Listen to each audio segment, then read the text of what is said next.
Hi friends, welcome to Kulathur cooking. Beach போனாலே அங்க சாப்பிடணும்னு நினைக்கிற ஒரே ஐட்டம் ஃபிஷ் ஃப்ரை தாங்க. ஃபிஷ் ஃப்ரையும் மேல போட்டு தர பொடியும் இருக்கே, அடாடா சாப்பிட அவ்வளோ சூப்பரா இருக்கும். அதை நம்ம இன்னைக்கு வீட்லயே எப்படி ரொம்ப ஈஸியா செய்ய போறதுன்னு தான் பார்க்க போறோம். நீங்க ஃபர்ஸ்ட் டைம் நம்ம சேனல் பாக்குறவங்க தான் சேனலை சப்ஸ்கிரைப் பண்ணிக்கோங்க. வாங்க நம்ம செய்ய ஆரம்பிச்சிடலாம். ஃபர்ஸ்ட் நான் இந்த ஃபிஷ் ஃப்ரை செய்யறதுக்கு சங்கரா மீன் தாங்க எடுத்திருக்கேன். மீன்ல இந்த மாதிரி நடுவுல கோடு போட்டுக்கோங்க. அப்பதான் நம்ம மசாலா தேய்க்கும் போது மீனுக்குள்ள எல்லாம் மசாலா போய் நல்லா ஊறி இருக்கும். சாப்பிடவும் ரொம்ப டேஸ்டியா இருக்கும். அடுத்து இந்த மீனுக்கு தேவையான மசாலா நம்ம போட்டுக்கலாம். 1 டேபிள் ஸ்பூன் உப்பு, 2 table spoon chicken 65 masala, 2 table spoon நான் குழம்பு மிளகாய் தூள் எடுத்துக்க இதை ஆட் பண்ணிக்கலாம். கூடவே 1 டேபிள் ஸ்பூன் இஞ்சி பூண்டு பேஸ்ட், 1/4 டேபிள் ஸ்பூன் மஞ்சள் தூள் எடுத்துருக்கேன், இதையே சேர்த்துக்கோங்க. அடுத்து இது கூட 1 டேபிள் ஸ்பூன் கார்ன்ஃபிளவர் மாவையும் ஆட் பண்ணிக்கோங்க.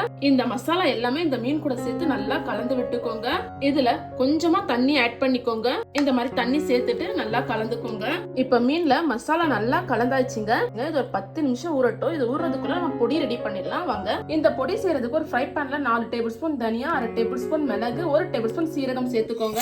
இது கூட 6 காஞ்ச மிளகா, ஒரு சின்ன துண்டு பட்டை, 2 லவங்கம் இதை சேர்த்துக்கோங்க. இது எல்லாமே லோ ஃப்ளேம்ல வச்சு நல்லா வறுத்துக்கோங்க. உங்களுக்கு பட்டையும் லவங்கமும் சேர்க்க பிடிக்கல அப்படின்னா இதெல்லாம் போட்டு மிக்ஸி ஜார்ல அரைக்கும் போது 1/4 table spoon garam masala add பண்ணிக்கோங்க. லோ ஃப்ளேம்லயே வச்சு வறுத்துக்கோங்க, இல்லைன்னா நம்ம மசாலா ஃபுல்லா கரிஞ்சிடும். அப்புறம் மசாலா ஃபுல்லா கசப்பாயிடும் நம்ம அரைச்சி சாப்பிடும் போது. இப்ப பாருங்க, மசாலா எல்லாம் நல்லா வறுபட்டுச்சுங்க. கலர் பாருங்க நல்லா சேஞ்ச் ஆயிருக்கு. இந்த மாதிரி கலர் சேஞ்ச் ஆனதுக்கு அப்புறம் ஸ்டவ் ஆஃப் பண்ணிடுங்க. இப்ப நம்ம வறுத்த மசாலா எல்லாம் நல்லா ஆறிட்ட அப்புறம் இது ஒரு மிக்ஸி ஜார்ல சேர்த்துக்கோங்க.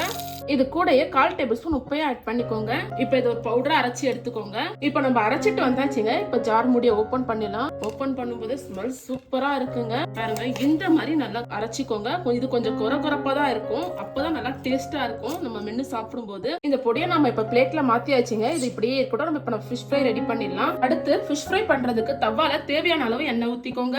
இதுல நம்ம மசாலா தடவை வச்சிருக்க மீன் எல்லாம் ஒன்னொன்னா சேர்த்துக்கோங்க.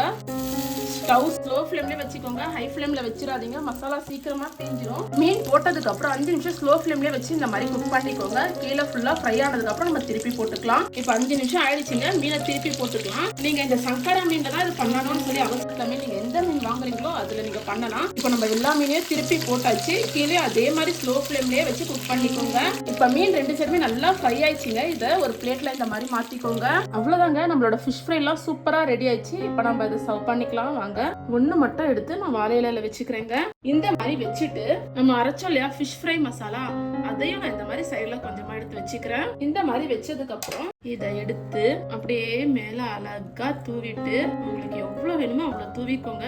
பீச்சுக்கு போய் தான் நீங்க இதை சாப்பிடணும்னு அவசியமே இல்லைங்க. அதே மாதிரி நிறைய காசு கொடுத்து நீங்க பீச்ல வாங்கி சாப்பிடவும் தேவையில்ல. வீட்டுல நீங்க நினைக்கும் போதெல்லாம் இந்த மாதிரி நீங்க செஞ்சு சாப்பிடலாம். நீங்க இந்த பொடியை செஞ்சு ஸ்டோர் கூட பண்ணி வச்சுக்கலாங்க. எப்பெல்லாம் நீங்க ஃபிஷ் ஃப்ரை பண்றீங்களோ அப்பெல்லாம் இந்த பொடியை மேல தூவி சாப்பிட்டீங்கன்னு வைங்களேன், அவ்வளோ சூப்பரா இருக்கும். நீங்களும் இதே மாதிரி செஞ்சு பார்த்துட்டு எப்படி வந்ததுன்னு எனக்கு மறக்காம கமெண்ட்ல சொல்லுங்க. நம்ம சேனலை சப்ஸ்கிரைப் பண்ணிக்கோங்க. அப்படியே அந்த பேஜை ஃபாலோ பண்ணிக்கோங்க. தேங்க்யூ.